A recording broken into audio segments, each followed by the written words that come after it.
श्रावण का पहला दिन एक बेलपत्र शिव को अपनी मनोकामना कर कर रोग धोग बीमारी तकलीफ कष्ट दूर करने के लिए शंकर के शिवलिंग पर अगर बन सके तो मंदिर में, आप लोग तो यहाँ हैं तो देवाधिदेव महादेव कंकर शंकर को चढ़ाओ, और अगर बेलपत्र नहीं हो तो बेलपत्र जो चढ़ी हुई हो उसी को धोकर वापिस चढ़ाओ। वापिस। और सावन का महीना है, दिल से बाबा को रिझाओ। सावन के महीने में 2 लोटा जल महादेव जी को चढ़ाने के लिए जाओ, तब 3 चीजें अपने अंदर धारण करना। पहले नंबर का तो 2 लोटा जल जब घर से लेकर जाओ तो जरूरी नहीं कि दोनों हाथों में लेकर जाओ, एक लोटे के ऊपर दूसरा लोटा रखकर दूसरा हाथ से अगर कोई काम हो, पल्लू लेना हो या कोई कार्य हो तो कर सकते हो। नहीं तो तुम 2 लोटा हाथ में रख लो और पल्लू डाल देना सिर पे, जरा सिर पे पल्लू। अब तुम्हारा लोटा हाथ में, बेचारा वो भेरू पल्लू रख। ठीक है, थोड़ा और खींचो ये बाजू का, तो पल्लू वो भेरू ने और खींचा है। ठीक है, ये पल्लू हमारा मुंडा में दे दो। अब ठीक है,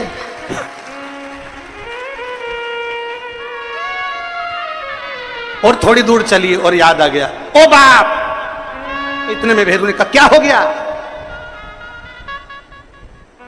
क्या हुआ? वो हमारे फूल माला की पन्नी तो ही रह गई, जरा उठाओ उठाओ जरा, ये ले कमर में खोसी दो, खोसे कमर में पन्नी।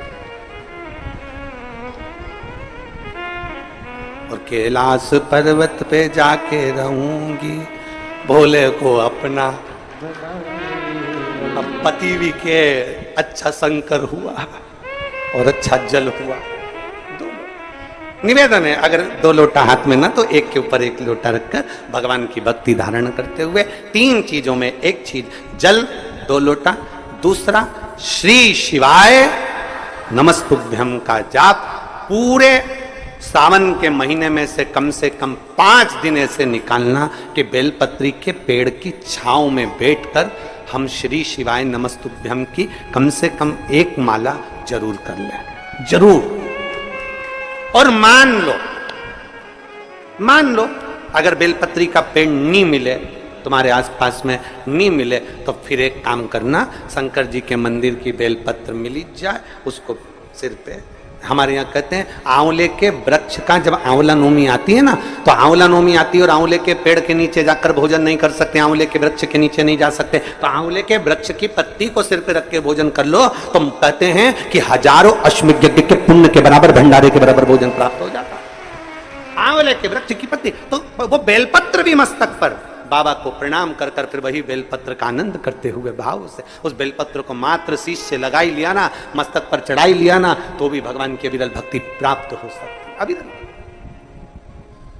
और मान लो बेलपत्र भी ना मिले तो बेलपत्री के वृक्ष की थोड़ी सी मिट्टी अपने मस्तिष्क पर लगाकर मस्तक पर चढ़ाकर भी हम जाप कर सकते। बेलपत्र के वृक्ष की मिट्टी का भी चंदन हम लगा सकते। पहला सोमवार है, शंकर जी के मंदिर गए होगे, शिव जी पे 1 लोटा जल कंकर शंकर पे भी तुमने यहाँ आकर भी चढ़ाया होगा। जाते जाते बाबा से एक बात कहकर जरूर जाना, जैसे सावन के महीने में जल बरसता है और वो जल बीज पर पड़कर अंकुरित होकर फल देता है, उसी तरह सावन के महीने में मैंने भी 1 लोटा जल चढ़ाया है, वो भी ऐसा जल हो कि मेरे जीवन में सुख को अंकुरित करे और मेरा जीवन धन्य हो जाए। ऐसी दया करना। हम तेरे धाम में, हम तेरी चौखट पर कथा सुनने के लिए आए, तेरे दरबार, तेरी चौखट, तू कृपा करेगा तब सुख मिलेगा। तेरी कृपा बिना न हिले एक भी लेते हैं विश्वास तेरी कृपा से। अगर तेरी उदारता नहीं होती, तेरी कृपा नहीं होती, तेरी करुणा नहीं होती, तो संसार का कोई सुख हमको प्राप्त नहीं होता। संसार का कोई सुख हमें नहीं मिलता। महाराज शिव कथा कर रहा, शंकर जी की कथा कर रहा। जो माताएं श्रावण के सोमवार का व्रत करती हैं वो पशुपति व्रत मत करना। जो श्रावण के सोमवार का व्रत नहीं करती हैं वो पशुपति व्रत कर सकती हैं, उनको पशुपति व्रत करने का मना नहीं। पर यदि श्रावण का व्रत आप पहले से करते आ रहे हो, श्रावण महीने का व्रत करते आ रहे हो, या श्रावण के महीने में तुम सोमवार करते आ रहे हो, तो फिर पशुपति व्रत ना करते हुए इसको 1 महीना, भले 2 हुए हो, 3 हुए हो, 4 हुए हो, रोक दो।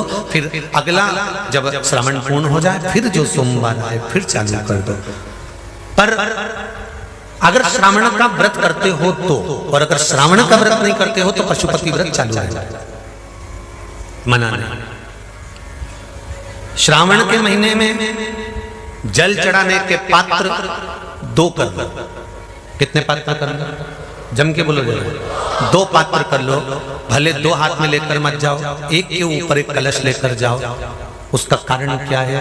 शंकर भगवान ने मां पार्वती के सम्मुख में गंगा का आवाहन करा था।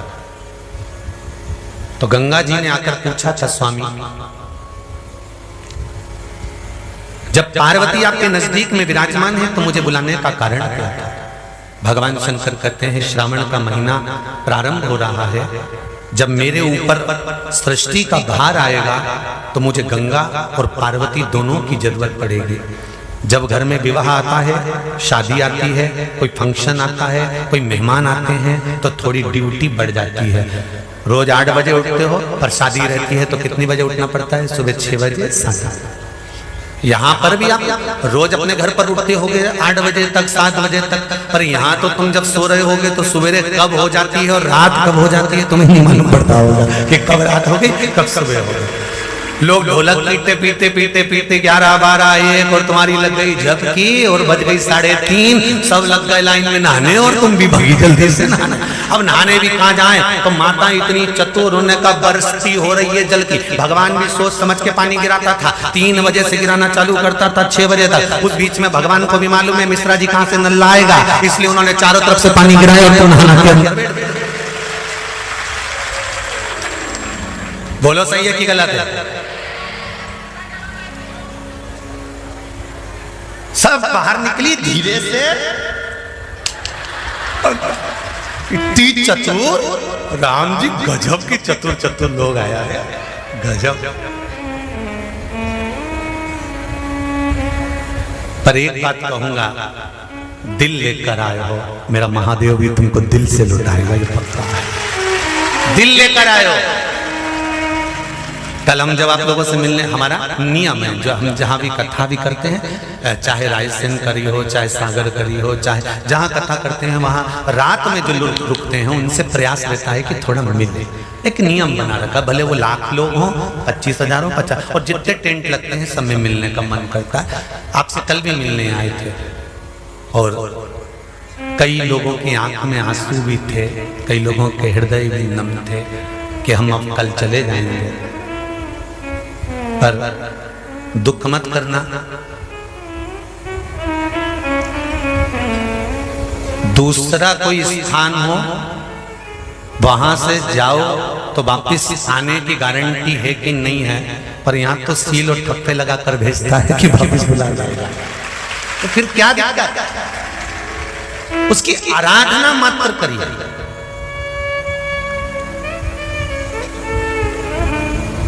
खूब धनपति भी बैठे हैं, खूब, आप लोगों में कोई कमी नहीं है। किसी की यहाँ जमीन है तो किसी की गाड़ी है, तो किसी का बंगला है, किसी की सत्ता है, किसी का आनंद है, बहुत बैठे हैं। पर आप लोगों ने 7 दिन जो कथा, एक ये पटिया लगा हुआ है, तख्ता लगा हुआ है, और उस पर आराम से सोकर 7 दिन कथा का रस स्वादन जो करा है वो जिंदगी भर नहीं भूल पाओगे।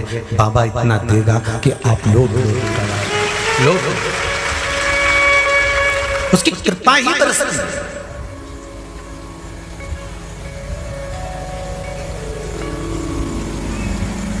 कि कृपा बिना कुछ नहीं, तेरी कृपा बिना न हिले एक भी अणु, लेते श्वास तेरी कृपा से तनो तनो। बाबा की कृपा होती है तो आना होता है।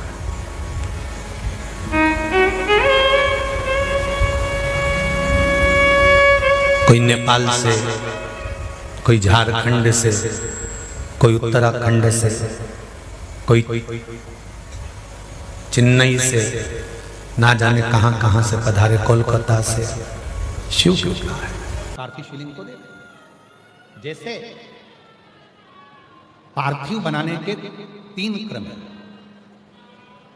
पार्थिव बनाने के 3 क्रम है। पार्थिव शिवलिंग का जो निर्माण करा जाता है उसके 3 क्रम है। रोग की मुक्ति के लिए अगर पार्थिव बनाया जाता है तो उस मिट्टी में थोड़ा सा जल और थोड़ी सी दुर्वा का पानी उस मिट्टी के अंदर डाला जाता है। अगर कोई बीमारी है, वो बीमारी नहीं जा रही, पार्थिव के 3 क्रम बनाए। अगर कोई बीमारी नहीं जा रही है तो आप पार्थिव शिवलिंग अगर बनाते हो, मिट्टी का शिवलिंग बनाकर पूजन करते हो, तो उसमें जल मिट्टी में और दुर्वा, दुर्वा बोलते हो कि दूब बोलते हो, जो गणेश जी को चढ़ती है दुर्वा, उसको पानी में डालकर उस पानी को मिट्टी में मिलाकर फिर पार्थिव बनाया जाता है रोग की मुक्ति के लिए। दूसरा, जिसको संतान नहीं होती, पुत्र की प्राप्ति नहीं है, संतान की प्राप्ति नहीं है, गोदी में औलाद नहीं है, कोई छोरा छोरी नहीं है, कोई बेटा बेटी नहीं है, संतान नहीं है, सालों हो गए, पार्थिव रोज बनाती है, तो उस मिट्टी में अगर थोड़ा सा आधी चम्मच, 1 चम्मच गाय का दूध मिलाकर फिर पार्थिव लिंग का निर्माण करें पानी के साथ मिलाकर, तो उसके घर में दूध पार्थिव में डलने से पूत जरूर आता है, निश्चित पूत की प्राप्ति। पार्थिव में मिट्टी के अंदर अगर आधी चम्मच भी गाय का दूध डाला, पानी डाला और पार्थिव शिवलिंग का निर्माण करा, जिसकी औलाद नहीं है, तो वो पार्थिव अगर बना रहा है, पार्थिव का निर्माण कर रहा है, उसका नियम है कि हर प्रदोष को, सोमवार को या सोमवार की अष्टमी को या कभी ना कभी उसका मन करता है तो पार्थिव लिंग का निर्माण करता है। अगर पूत नहीं है तो दूध का प्रयोग करे, तो दूध अगर पार्थिव में मिट्टी में डाला जाए, आधी चम्मच, 1 चम्मच और पानी के साथ मिलाकर जब पार्थिव शिवलिंग का पूजन करते हैं, उसको बनाकर पार्थिव बनाने के बाद जब उसका पूजन करते हैं, तो वो दूध हमारे घर में पूत जरूर देगा। पहले नंबर पर है दुर्वा का जल, रोग निवारण के लिए हो जाता है। पार्थिव में दूसरा वर्णन आया है दूध का डालना, वो संतान देता है। तीसरे नंबर पर पार्थिव अगर निर्माण कर रहे हो, कोई लक्ष्य है,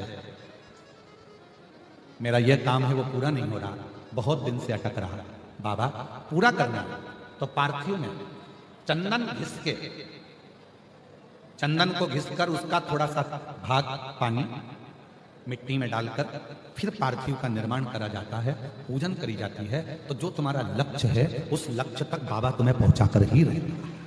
पार्थिव निर्माण के कुछ क्रम है।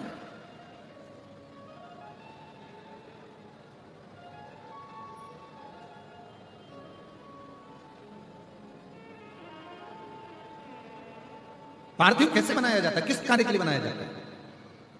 कई बेटियां ऐसी हैं, गुरुजी 32 साल की हो गई, शादी नहीं हो रही, गुरुजी लड़का 38 साल का हो गया, शादी नहीं हो रही, गुरुजी 28 साल का हो गया, शादी नहीं हो रही। तो भाई पार्थिव बना रहे हो ना, उसमें थोड़ा सा गाय का घी उस मिट्टी में थोड़ा सा 2 बूंद भी डालोगे तो बहुत है, और पानी से मसकर फिर उसका निर्माण कर फिर पार्थिव की पूजन करिए। कैसे विवाह नहीं होगा? भोले बाबा शादी करा के ही मानेगा। पार्थिव बनाने का नियम है, ऐसा नहीं है कि केवल पानी में मिट्टी को घोल लिया और पार्थिव लिंग का निर्माण कर लिया। हम 1.25 लाख बना रहे हैं, हम 2 लाख बना रहे हैं, हम 5 लाख बना रहे हैं, हम 1 करोड़ बना रहे हैं, हम 20 करोड़ बना रहे हैं। बनाओ, मना नहीं है, पर पार्थिव बनाने के भी अलग अलग नियम है। कौन सी चीज के लिए, किस चीज के लिए पार्थिव बना, किस चीज के लिए पार्थिव?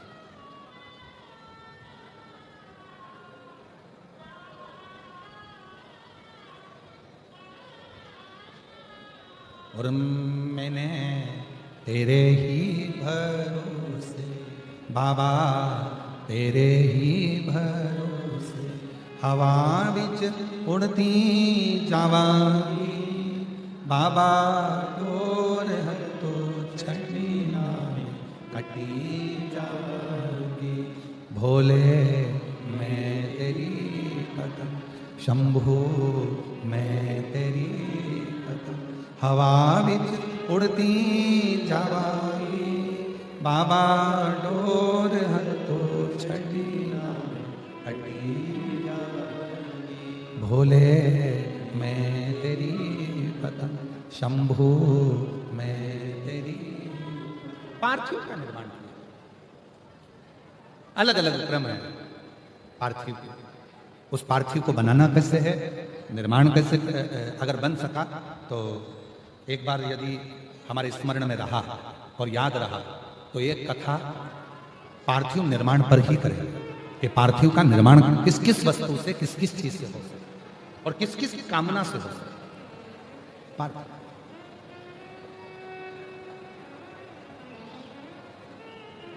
पार्थिव का शिव महापुराण में भी वर्णन आता है। सफेद मिट्टी, लाल मिट्टी, पीली मिट्टी, काली मिट्टी, 4 तरह की अलग अलग मिट्टियों से पार्थिव लिंग का निर्माण होता है। शिव महापुराण में भी वर्णन आता है कि पार्थिव लिंग का निर्माण जब किया जाता है तो इस अपने हाथ को थाली में रखकर देख लो।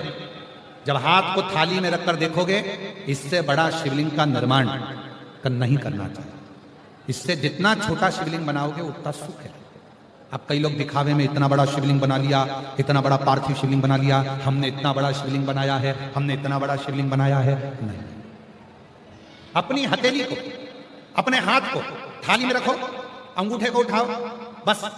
इससे बड़ा शिवलिंग घर में नहीं बना, इससे बड़े शिवलिंग का निर्माण नहीं कर, बस छोटा, इससे छोटा, इससे छोटा, बड़ा। इतना बड़ा भी बनाओगे तो चल जाएगा, पर इससे छोटा बड़ा। पार्थिव पूजन। अब कई लोग क्यों बना देते हैं, बड़ा शिवलिंग बनाएंगे, पूजन में आनंद आएगा, इतने सारे लोग बैठे हैं, हम भगवान शंकर का, हम उज्जैनी महाकाल बनाएंगे, हम विश्वनाथ बनाएंगे, हम वैद्यनाथ बनाएंगे, हम त्र्यंबकनाथ बनाएंगे, हम दृष्णेश्वर बनाएंगे। शिवलिंग पर फिर वो निर्माण कर रहे हैं, फिर उसमें अलग स्वरूप दे रहे हैं, फिर अलग स्वरूप का निर्माण कर रहे हैं। शिव महापुराण की कथा कहती है कि लोग कहते हैं कि पार्थिव शिवलिंग में या शिवलिंग में केवल हम भगवान शंकर की आराधना कर रहे हैं, भगवान शंकर की साधना कर रहे हैं। नहीं नहीं, स्कंद पुराण, लिंग पुराण, नर्मदा पुराण, शिव महापुराण, आप गीता प्रेस गोरखपुर की लेकर आओ, उसको पढ़िए। उसमें आपको अध्ययन करने पर मिलेगा कि जब हम पार्थिव शिवलिंग का निर्माण करते हैं, जब हम पार्थिव शिवलिंग को बनाते हैं, या हमारे घर में जो भी शिवलिंग है, पत्थर का हो, पाषाण का हो, पारद का हो, स्फटिक का हो, सोने का हो, चांदी का हो, पीतल का हो, लोहे का हो, लकड़ी का हो, जिसका भी शिवलिंग तुम्हारे घर में, चीनी का हो, जो भी शिवलिंग है, तो ये केवल शंकर अकेले नहीं है महाराज, ये शिवलिंग शिव है। इसी में ब्रह्मा, इसी में विष्णु, इसी में महेश। ये जलाधारी मां पार्वती जी, सीधे हाथ पर गणेश, उल्टे हाथ पर कार्तिक है, बीच में अशोक सुंदरी। इस शिवलिंग के ऊपर जो बूंद बूंद जल टपक रहा है जलाधारी से, वो शिव जी की 5 लड़कियां, जया, विषहरा, शामली बारी, दौतली, देव। शंकर जी की 6ठी लड़की अशोक सुंदरी है। जहां शिवलिंग का पानी जितना मोटा जलाधारी होती है और पानी जो नीचे गिरता है, उतनी जगह 64 योगनियां, देवी जी की 64 योगनियां यही विराजती हैं। पानी निकलकर थाली में गया, पात्र में गया, चाहे बाहर गया, जितनी दूर तक वो पानी बहता है, उतनी दूर तक 33 कोटि देवता वहां पर विराजमान होते हैं। भगवान शंकर का जो शिवलिंग है, उस शिवलिंग के सबसे ऊपर का जो भाग है वो अष्टसिद्धि, शिवलिंग के मध्य का जो भाग है नवनिधि। भगवान शंकर के शिवलिंग के पूरे स्वरूप में, शंकर भगवान के पूरी जलाधारी में, शंकर भगवान के पूरे स्वरूप में शंकर, इसीलिए हमारे सनातन धर्म में शंकर भगवान की जैसे ऊपर मूर्ति दिख रही है तुमको, सबसे ऊपर देखो, जैसे शंकर जी की मूर्ति दिख रही है, समाधि में लीन है, नेत्र बंद है, भगवान शंकर की जटा है, हाथ है, छाती है, वक्षस्थल है, जंगा है। हमारे सनातन धर्म में उस मूर्ति से ज्यादा, उसके नीचे जो शिवलिंग दिख रहा है तुम्हें काला कलर का, हमारे सनातन धर्म में मूर्ति से ज्यादा शिवलिंग की पूजन है। क्यों है? क्योंकि इस केवल अगर मूर्ति होती तो उसमें केवल शिव होते, और अगर शंकर का शिवलिंग है तो इसमें 33 कोटि देवता, अष्ट सिद्धि, नवनिधि, 64 योगिनी, 33 कोटि देवता, जगत जननी जगदम्बा, गणेश, कार्तिकेय, अशोक सुंदरी, जया, विषहरा, शामली बारी, दौतली, देव, ये सबके सब एक ही शिवलिंग में है। इसलिए हमारे सनातन में शिवलिंग की मूलता है। इसलिए हमारे सनातन में शंकर भगवान के शिवलिंग की प्रधानता, हमारे सनातन धर्म में शिवलिंग की प्रधानता मानी गई है कि इसलिए भगवान अगर हम तो यहां तक कहते हैं, जिन बेटा बेटी को अगर कोई सफलता नहीं मिल रही है, मेहनत तो 4 गुना करो, परिश्रम 4 गुना करो, इधर उधर भटकना छोड़ो और मेहनत, अपना कर्म, अपनी मेहनत, अपना परिश्रम बढ़ाओ और रोज शंकर भगवान के मंदिर में जाकर जब जल चढ़ाओ तो अपनी हथेली को शिवलिंग से थोड़ा सा लगाने का प्रयास करो। अष्ट सिद्धि नवनिधि तुम्हारे घर में आना प्रारंभ हो जाती है। अष्ट सिद्धि हम क्यों कहते हैं जल चढ़ाने जाओ, जल चढ़ाकर वापिस आओ तो थोड़ा सा जल घर लेकर आओ, दरवाजे पर छीटो। क्यों कहते हैं? क्योंकि शंकर भगवान के शिवलिंग में अष्ट सिद्धि नवनिधि 64 योगिनी देवी देवता माता गणेश रिद्धि सिद्धि अमोद प्रमोद शुभ लाभ सब उस शिवलिंग के अंतर्गत है। जल चढ़ाते हैं, उसका भाग थोड़ा सा लाकर अपने घर में जब प्रोक्षण करते हैं तब अपने आप सारे कार्य सफल होना प्रारंभ हो जाते हैं। उस शिवलिंग में उस शिवलिंग में 365 दिन पार्थिव शिवलिंग का निर्माण करोगे, सावन महीने में पार्थिव शिवलिंग का निर्माण करोगे, पर जितनी बार भी आप पार्थिव शिवलिंग का निर्माण करोगे तो सूर्य अस्त होने से पहले पार्थिव शिवलिंग का विसर्जन आपको करना पड़ेगा। पर 12 महीने शिवरात्रि आती है, शिवरात्रि के समय पर, शिवरात्रि के दिन हम दिन में नहीं, रात में 1 पहर 2 पहर 3 पहर 4 पहर में जितना मन बन जाए कि 1 पहर पूजन करूंगी मैं, 2 पहर करूंगी,